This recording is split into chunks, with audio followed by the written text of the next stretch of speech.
But we have presenter out of San Diego, Junior, on the line today, market director, who's going to share with us about cultivating balance. But Junior, why don't you take it away?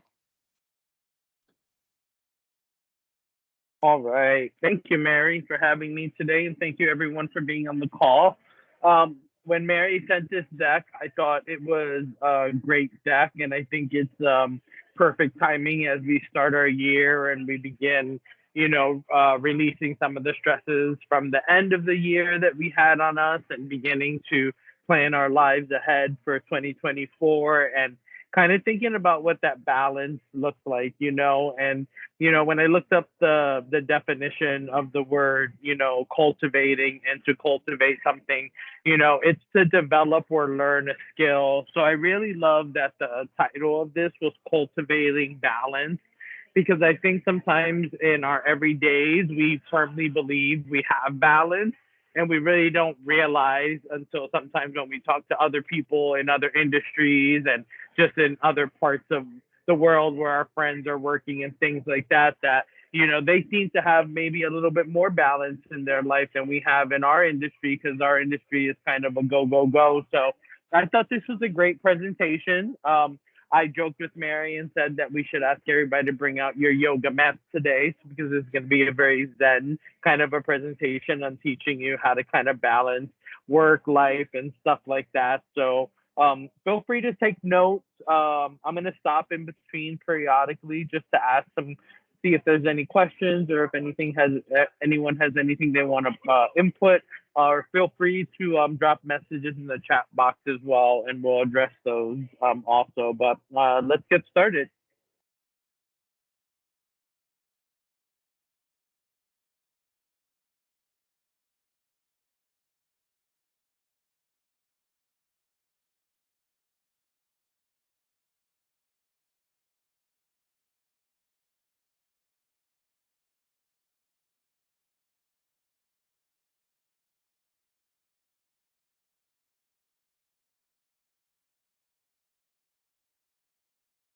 Junior, I think you might have gotten muted. Sorry, can you hear me? Yes, we can hear you now. It's going to say Okay, very zen. sorry. Yeah, I think I hit the mute accidentally. You are okay. But yeah, as soon as you switch the slides, we lost you. Okay, so this slide is kind of like the beginning of how we can cultivate that balance, and it starts with three simple practices, pausing, reflecting, and staying productive. You know, um, Everything is always changing. We have an ever changing landscape, and we're always striving for productivity and efficiently. And sometimes it's really easy to get lost and trying to get all that stuff done. So we have to do our best to make sure we're setting aside time for ourselves so that those external pressures they don't rule or overtake our lives because a lot of us, and I'd probably say when I've been a part of meetings when we talk about our strengths as a company, when we look at our Clifton strengths, we're very high in the achiever. A lot of us are achievers. We always want to achieve, and sometimes to us that translates to sacrificing our personal life and our personal well-being and just overall mental state of mind to achieve. So just make sure that you are, doing your best so that those external pressures don't rule or overtake your life. And the way we can take control of that is by planning ahead, practicing self-discipline while taking moments of mindfulness that are going to benefit us personally and professionally. And self-discipline, very easy word to say and very easy word to talk about. But I find self-discipline can sometimes be one of the more difficult aspects of this cultivating balance because, we're kind of programmed to discipline ourselves to, be very, we're achievers, we're operators, we run businesses. So, our self-discipline to ourselves is I need to be committed to work. I need to achieve the job. I need to do this. And sometimes that can overtake the world outside of work, and we need to find that balance. So unlocking your inner genius, that's what's the first step toward entering into that genius zone, which is an essential part of creating balance in our life. and then making sure we explore our inner self. And that will be able to let us engage in the world on a deeper level and access our personal wisdom. And by doing this, we can tap into a realm of deep potential that could transform your life into mundane to magical. And I love that we ended that with that kind of like fantasy, mundane to magical. But in true essence, if you look at it, it really can transform what is an everyday kind of monotonous system that we see ourselves, that hamster wheel that we're constantly treading over and over again. We can really transform that kind of mentality and that experience into something a little more magical where we step off that hamster wheel and we enjoy, what else is outside of that wheel, what's around us, and what else can we do to help balance before we get back on that wheel. So next slide. So how can we cultivate the balance?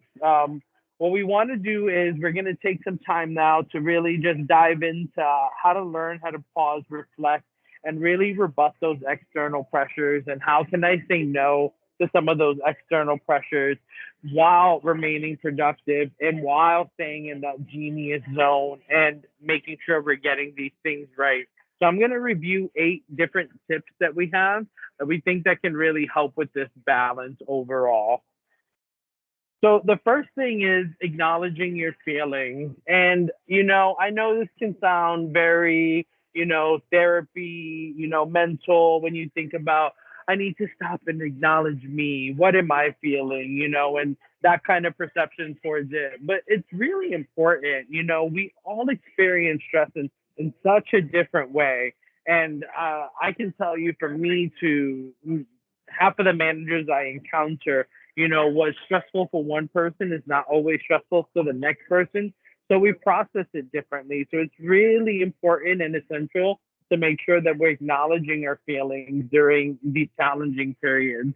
Because if we don't stop and acknowledge what we're feeling, then we just become a byproduct of that feeling, or we just become victims to that feeling and we wallow in it rather than acknowledging and saying, hey, I have a choice and a direction in which I can go with this.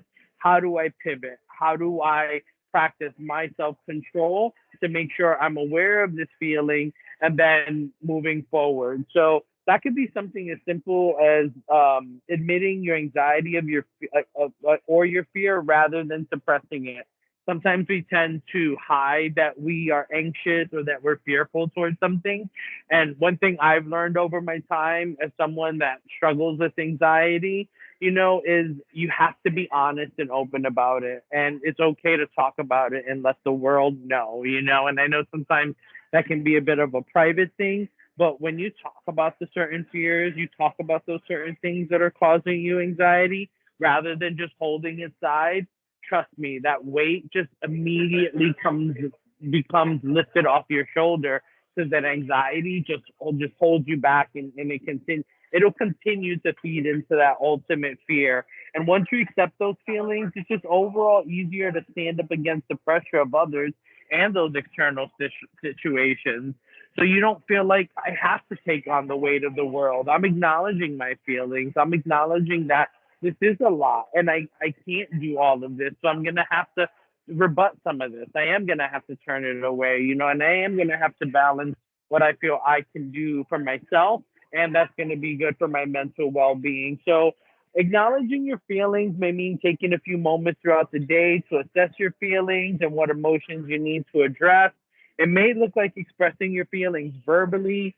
I'm a talker. I love talking to people and, sharing personal feelings and getting advice, talking to a friend or a family member, or even journaling your thoughts. I started practicing this thing that whenever I wake up, sometimes I tend to wake up with, oh, this I have to do this, and the stresses of my day immediately impact me. So I keep a little journal by my bed. Some people use it for a dream journal. I kind of use it as a wake up and things to do journal. So I get it off of my head. I journal my thoughts, my feelings, what I'm going through at that moment, how I'm starting my day. And then as I'm ready to begin my day, I go back to that journal and those initial feelings of my day.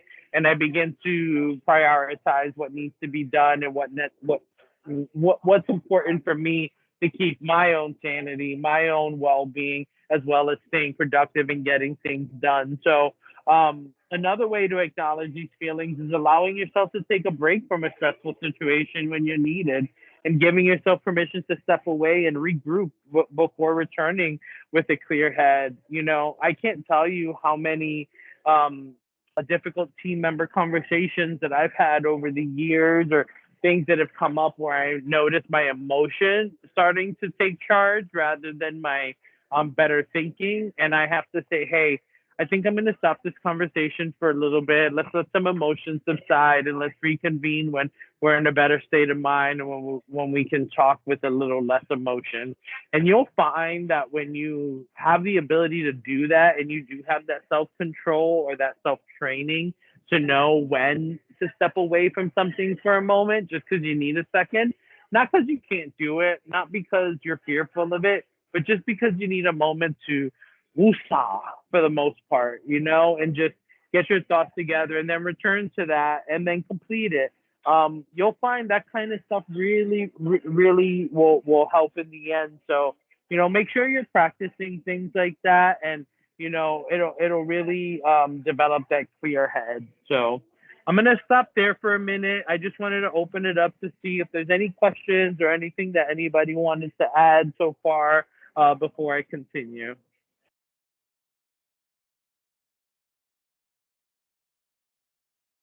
All right. So I am assuming everybody is in their Zen space right now, sitting down, alming and meditating and getting ready for our next slide, which is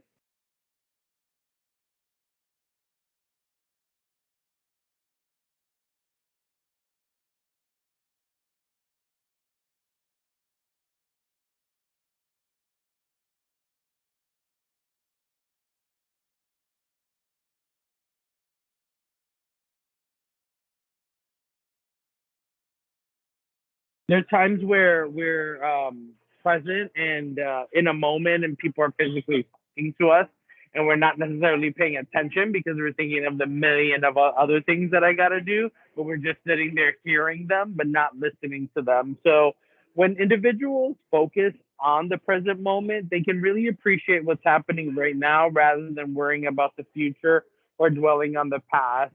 Sometimes it's so important to remind yourself when you tend to feel like I'm stressing about something that happened 2 days ago, or I'm stressing about what I have to do in 5 days from now. Just really stopping and saying, what's happening at this moment? Not what's happening later, not what's happening 2 days ago, not what I got to do a month from now, but what's happening right now. Allow yourself to be present in that moment so that you can handle that task at hand.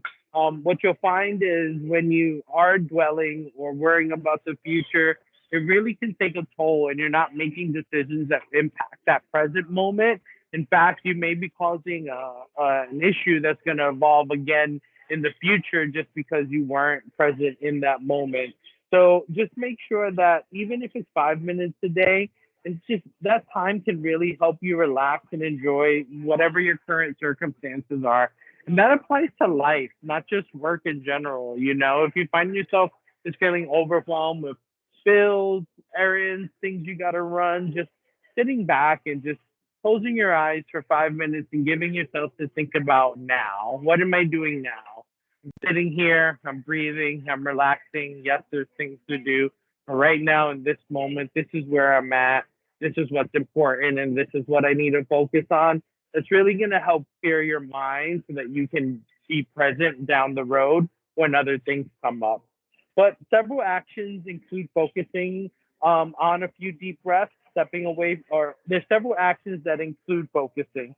And some of these can be a few deep breaths, stepping away from your phone or laptop. I'm going to repeat that one more time. Stepping away from your phone or laptop.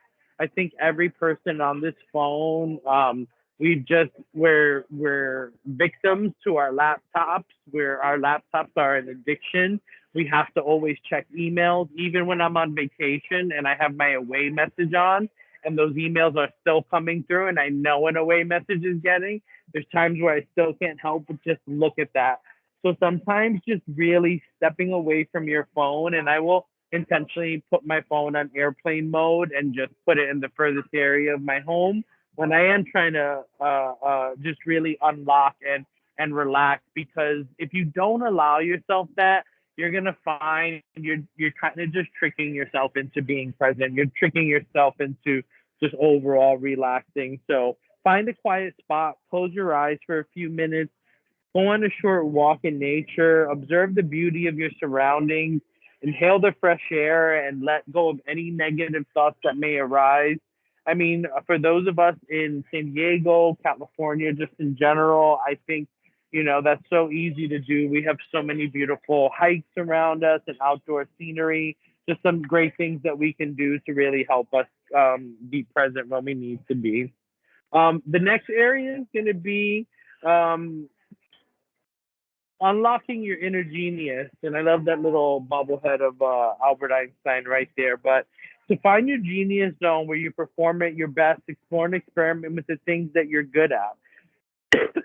I made a little side note here and underline that experiment with things that you're good at. And I put in parentheses, it builds confidence.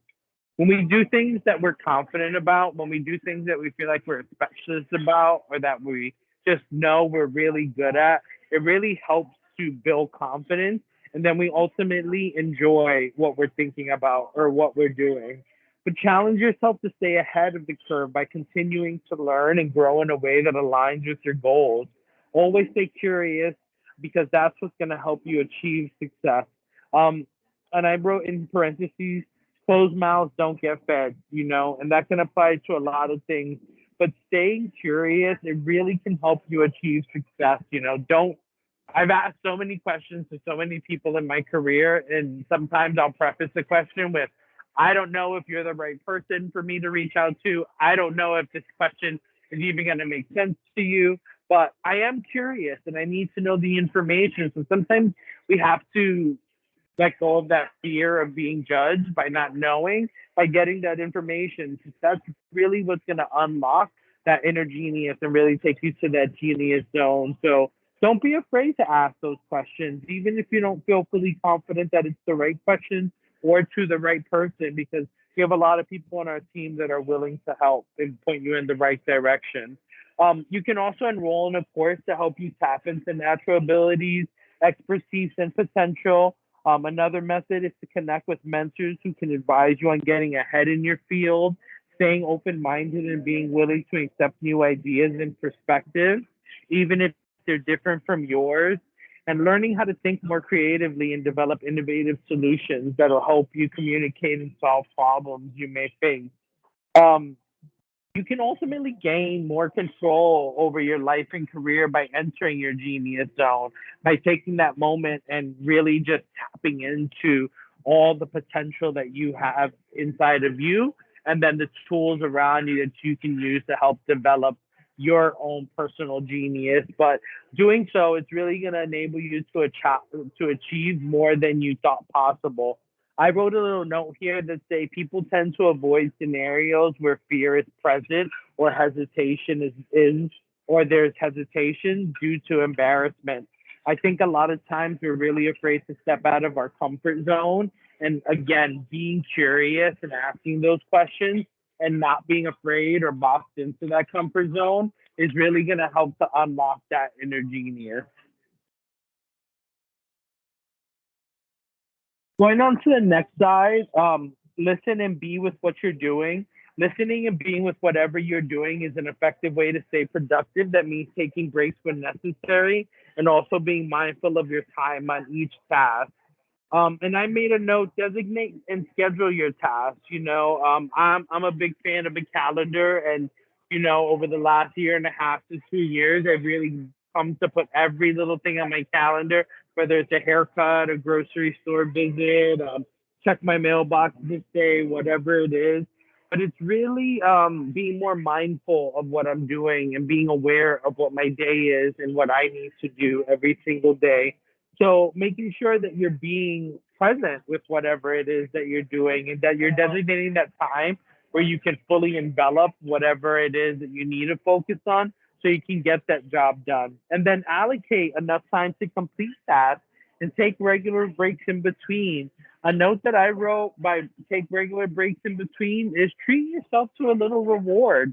You know, if you're staying on task, if you're following these things, you're in this Zen mindset and you really you've tapped into that genius zones and you're there and you're getting things done, you know, and you're following your timeline and you're being successful, treat yourself to a break, you know, give yourself a small reward, whatever it is, you know, maybe it's your favorite snack.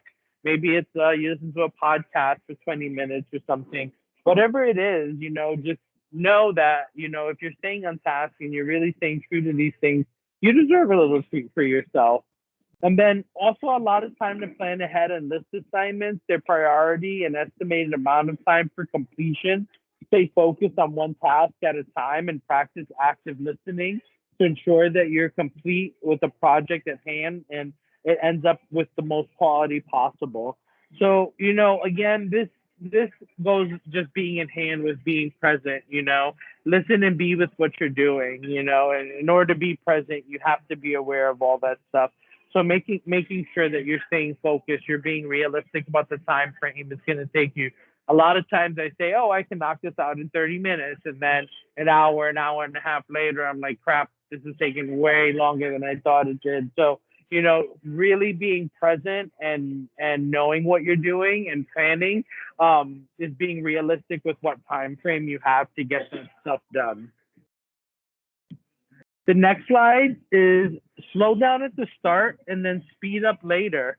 It goes to our old fable, you know, the turtle, the tortoise, and the hare. You know, slow and steady wins the race. Making sure that you're taking the time to understand what you need to do is critical. Sometimes we just jump into tasks.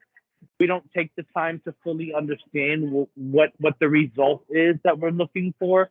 We don't we don't take the time to think about what the process is and how long that process is going to take. So remember, take that time to understand what you're doing. And again, going back to being present, if you're present and you're in that moment and then you're focusing on the task at hand, um, this slow down piece, it just all blends in together because you slow down to get those previous actions we spoke about done. And then you want to break the big task into smaller ones and focus on one step at a time. This is what's going to help you make informed decisions, work efficiently, stay organized, and maximize your results in the long run. You know, really spending time and doing it this way is going to get you the best results in the end at the end of the day. In our go go go world, society often considers slowing down as something negative, but it's a great way to get to know yourself better. Relax and give yourself the time you need to stay connected with what's important. Breaks throughout the day can help you remain productive and prevent burnout. Don't be afraid to refute external pressures. Take control of your life and enjoy the present moment. A little fun fact that I wrote down here for this slide was in American culture, we're truly one of the only cultures where we brag about how much we're overworked or how much we don't relax. If you've ever had a conversation with a friend or a coworker and you're comparing your vacation time and you're like, oh, how much vacation time do you have? Oh, I have 115 hours. Oh, that's nothing. I have 230 hours. We're literally having conversations that are saying the exact opposite of what this whole presentation is about. We're bragging and we're saying, you know, I work so much. I'm so overworked that I don't take the time to relax. I don't take the time to separate and do what I need to do for my well being so that I can be here and be present and balance that life, you know, cultivating. Again, cultivating is developing that skill. So understanding what you need for that balance. And that is taking that vacation time that we have available rather than just hoarding it and trying to get you know, as many hours of vacation, take some time, you know. And I know sometimes it's not always possible for us to take weeks, 2, 3 weeks at a time, but you know, utilize that time, break it up every now and again to 2 to 4 days to just give yourself a day at home or a day at the park to enjoy some sunshine or go hiking. But I just thought that was a pretty fun fact that We're just one of those cultures where that's a thing for us, where we're very prideful of overworking and working so hard. Whereas other cultures, it's they take advantage as much as possible of their free time and their vacation time. So to slow down at the start, begin with simple and achievable goals and prioritize your projects. I underline prioritize your projects. Prioritize them, prioritize them. Sometimes you find yourself doing things that are really just less important than others. Maybe because it's easier, maybe because you feel like it can get done, quicker. Just make sure you're prioritizing what's important and you are concentrating on those important ones first, because when you get those out the way, that's going to minimize the anxiety, that's going to minimize the fear, that's going to minimize the hesitation and procrastination. Attack those big ones first, and then by the time you're done, it's a breath of fresh air because you're just dipping through the rest of those. Another tip is to use a few moments each day to reflect on what you have accomplished and be proud of yourself for it. Finally, when your mind is racing, pause and take a few deep breaths. Doing so will help you gain perspective, enabling you to be more strategic with the tasks ahead. So important. To be proud of what you accomplish, big, small, whatever it is. Make sure you are taking time to give yourself a pat on the back for the things that you're doing. Your team as well, but sometimes I don't think we praise ourselves enough, and when we take the time enough to really reflect on what have I done today? Did I accomplish anything today? And that may open some reality where you have some opportunity to accomplish more. But if you're not taking that time out to think about that, then it's going to be a little bit harder. So, um, next slide. Take time out. When you feel overwhelmed, step away from the task or excuse yourself from the conversation if possible. It can help prevent conflicts from escalating and getting out of control. It also gives all parties space for reflection so they can approach the issue with clearer heads when it comes to talking again. Make sure to communicate with each other if one person needs more time than another before continuing. Doing so ensures everyone is on the same page and can move forward in a constructive way. Consider one or more of these ways to practice taking a time out. So to touch on that just really briefly is taking timeouts are important. Like I said, sometimes coaching sessions, counseling sessions can really get to a point where they do get a little bit out of hand. They do get to a point where emotions are high in both levels. We're human beings, and although we try to be mediators and neutral, sometimes emotions do come into play, and we need to say, "Hey, let's take a break for a moment and step away from this." So don't be afraid to do that. Something that I always do, and this is just from I'm an old school movie fan from a show called The Honeymooners. There was this little adage that Ralph Cramden, one of the main characters, Jackie Gleason, used to say, and it's pins and needles, needles and pins. It's a happy man that always grins.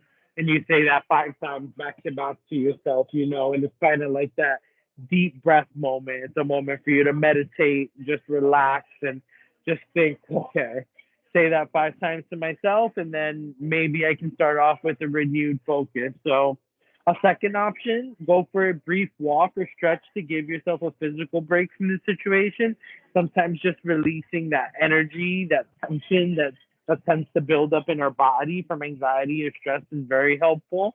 A third is find an activity that helps you disconnect and rest, such as listening to music, reading, watching something funny, tidy up your desk, and then restart again. Whatever it is for you, just make sure you're doing something to take a timeout sometimes. Timeouts are real. It's not just a sports thing. We all need to take a minute to ourselves and recuperate, and whatever it is you do to do that, whatever works best for you, just make sure you're getting that done. Taking time out doesn't mean ending all conversation or tasks forever. Rather, it's about giving yourself a few moments so that you can come back with renewed focus and energy, enabling you to continue productively in what you're doing. Take time outs when needed, but don't let them become an excuse for avoiding difficult conversations. And I underline that because as a market director, in my travels, I think one of the things many of us have an opportunity on are having difficult conversations. And sometimes we tend to find reasons to avoid those difficult conversations and take the time out when it's needed, but don't let it be because I'm taking the time out because I'm terrified to have this difficult conversation or I don't know how to have this difficult conversation. Make that time out so that you can take a deep breath and gather your thoughts together so you can go into it with control of that difficult conversation with a clearer state of mind so your thoughts can get across the way that they need to, but don't use it to hold you back from having it.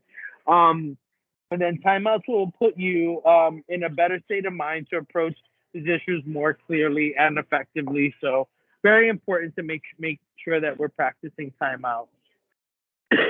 I'll stop for a minute again. Just I know this is a longer presentation. I think there's a lot of important information in here, and I am talking a lot. So if anyone has any input or anything they want to add or ask about, I'll take a minute while I take a sip of water for you guys to feel free and ask anything. I have something I'd like to add. On the topic of balance, one thing that's brought more balance in my life as of late was a tip that Mary Cooper gave me. So I don't know if I'm alone here, but I go to bed a lot of times thinking about my restaurant, thinking about PF Chang. Sometimes I struggle to sleep well, wake up in the middle of the night thinking about a task that, oh man, I've got to do this, reminding myself to do it, and Mary Cooper brought up a good point, similar to a dream journal. I'll lay in bed at night sometimes, and that's when all those things that I'm remembering, oh crap, I was supposed to do this, I need to get that done. So simply, I just write down the things that come to my mind at the end of the day about, okay, I got to hit this tomorrow, I got to take care of that, and sometimes I'll punch it in my phone notes or my reminders. Sometimes I will write it down, but for me, just that simple thing has enabled me to, get a lot more sleep, be well rested, and have a game plan going into tomorrow. So that really, really changed the work-life balance for me. Thank you again, Mary, for the tip. But if anybody else shares the same sentiment, that really, really helped me. So yeah, that's all I got. I love that, Kevin. Thank you so much for sharing that. And I will tell you, Mary has a future in writing workplace therapy. Mary has helped many of us. I can tell you with her tips and tricks because she's done, the same thing for me. But you're absolutely right. I think that's a great idea and a great tip to share with everyone. Is we tend to at that moment when we're just about to go to bed. That's when it's like we're starting to think of like what's tomorrow, what are all those things I have to do, and getting them off of your brain onto a piece of paper kind of takes it off your shoulders a little bit because now all right, I'm prepared for tomorrow. I know what I have to do. I know what I have to tackle. I've written these in a way that I prioritize and I can get them done. And that just really helps create that balance. So you're not waking up with the same stress you just went to sleep with. So thank you for sharing that. I love that. Um, Going into the next slide on there, don't chase titles. I love this one. I think this is one that I can say over my years of a career um, throughout hospitality. This is an important one to learn, and I think this also comes with a slight bit of maturity and role and maturity and just growth and development. But having a new title every year or 18 months isn't necessary for professional and success. Instead, hone your skills and become an expert by committing to continual learning and expanding your network. Such a powerful paragraph right there, to me. A lot of times we strive for that title, and I've done interviews where people tell me the reason why they want a position is because they've done a previous position for so long. They just think it's time for the next step, and it's like, well, that's not necessarily a reason to get promoted or to move forward into the next position. You're chasing that title, you're not chasing the responsibility or the idea behind it. So will you be successful? Instead, why don't you focus on becoming the best at what you're doing right now so you shine, so you stand out, so you become a prime candidate.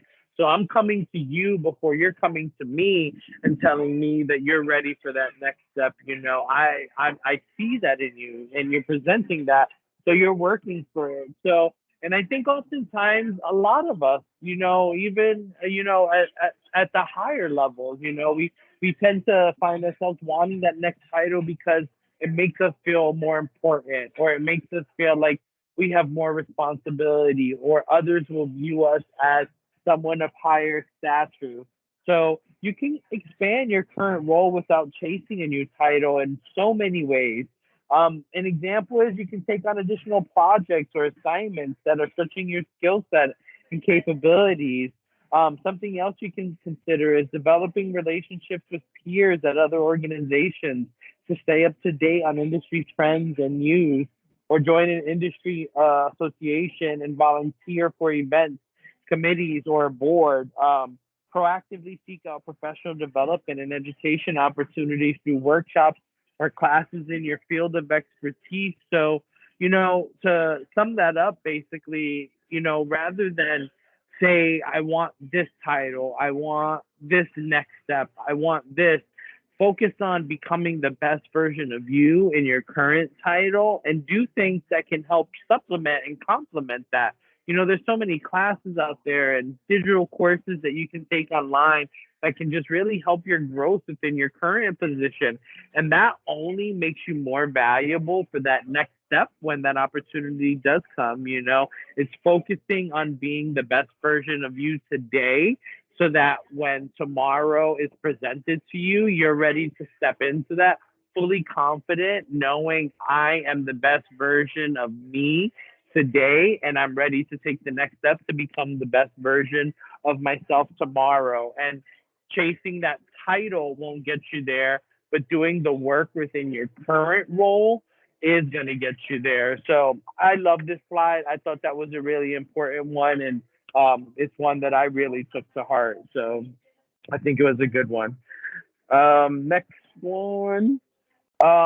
Use these practices personally. Using the above practices can help you establish balance and good habits for both your personal life and career. Thus, set aside time for yourself each day to practice mindfulness or doing something that brings you joy, such as reading, going for a walk, whatever helps you stay grounded and focused. Listening to music is a big one for me. I just bought a record player and I have started collecting really old vinyls, and it is so relaxing to me after I get off of a long day. I put a new vinyl on and I just listen to a record, and it's a relaxing way for me to get home and start that transition from work to home process. And it's become a thing for me in 2024. So whatever it is, do it. And, as a word of advice, I think all of us should do one thing every day that just truly makes us happy, whatever that is. The goofiest thing, the silliest thing, the serious thing, whatever it is that makes you happy, don't go to sleep without at least one time in that day doing something that will put a small smile on your face. And if it's not a smile, then just some sort of joy that you get. A second way to implement the practices is to share your goals and plans with your family and friends so they can help you stay on track to achieving them. I know I have two very close friends of mine that will literally, if I tell them I want to achieve something, they're constantly reminding me, am I doing it? What have you done to do this? If we sit down and have dinner, they want to talk about it. They're encouraging me, and having a good support group like that really helps cultivate that. And then third, make it a priority to spend quality time with loved ones, plan activities together, and keep communication open. This creates stronger connections and relationships, and it implements good practice. That's something that's hard for me being a West Coaster. When I'm originally born and raised in the East Coast, all my family is on the East Coast, so being able to spend time with the loved ones that I have here, the little family that I've created in San Diego, that's important to me, and having those dinners and setting the time aside to just really stop and not have to think about work 100% all the time, I think is ultimately really important. So to recap everything that we've gone over today, because this has been a lot of information, great information that I think we can all take back with us and share with our teams, share with our friends. And I think not only on a professional level, just on a personal level, was a very beneficial presentation overall, just because I think balance is so important. And when you think of Zen teachings and things like that, just balance in life. We talk about it with Fan Inside and our food and balancing a meal. So let's talk about it a little bit more every day with our life and how we can balance ourselves and each other. So recap, cultivating balance, 4 ways to unlock your inner genius, learn every day, connect with different perspectives, communicate clearly and always listen carefully, and influence to inspire. Man, I love that one. That should be on a t-shirt. Influence to inspire. Everything that we do and how we carry ourselves as leaders every day, we influence someone around us, whether we realize it or not, verbally, non-verbally, our actions, the things we do.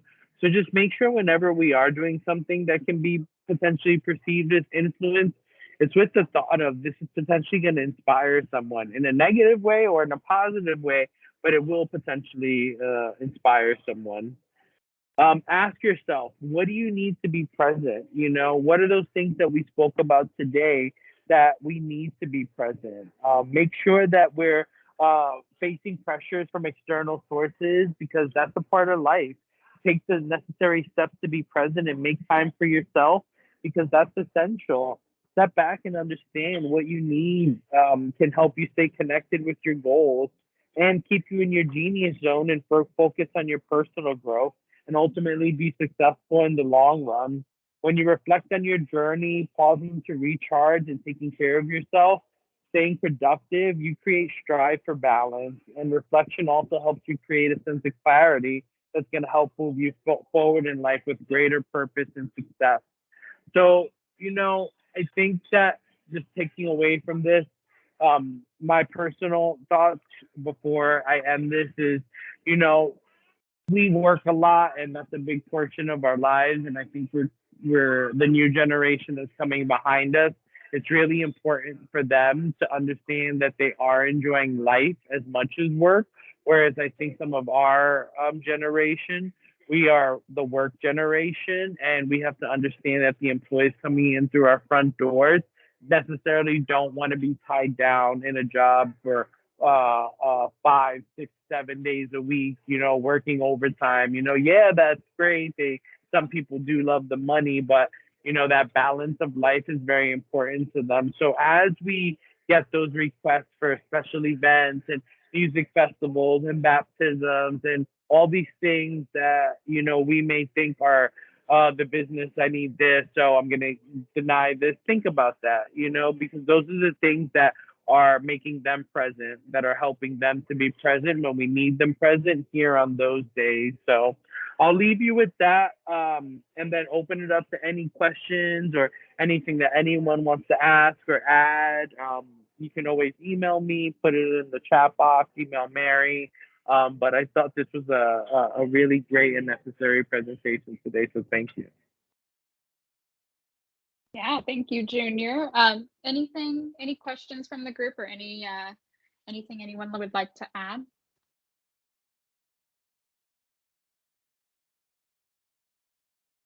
All right. Well, thank you so much, Junior. I agree. This was a great topic to share with the team, and we'll all work on our really balanced lives, cultivate that balance for ourselves. But really appreciate you taking us through that, Junior, and thank you everyone for attending our Essential Skills seminar today. But that's all for this lovely Monday. Hope everyone has a great rest of your day, and we will catch you all again next Monday for our next Technical Skills office hours. Thank you, Junior. Thank you, everyone. Thank you, everyone. Have a great week.